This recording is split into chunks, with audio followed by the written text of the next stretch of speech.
Hello everyone, welcome back to our YouTube channel Epify. So today in this video I'm gonna show you how to add music on Instagram from a PC. Without further delay, let's jump into our video. First, open a web browser and go to instagram.com. Log into your Instagram account. As you can see, I have already logged in my Instagram account. So you can see many options on the left. When you click on create option, you'll get the option to post a video or a photo.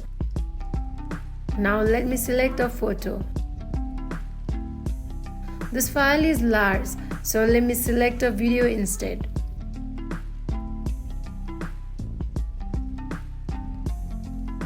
Now tap on next. Next, you can edit the cover photo and trim the video. You can also turn on or off the original sound. As you can see, there is no option for adding music on Instagram from a PC. Therefore, you need to use the Android-based Instagram app to access this feature.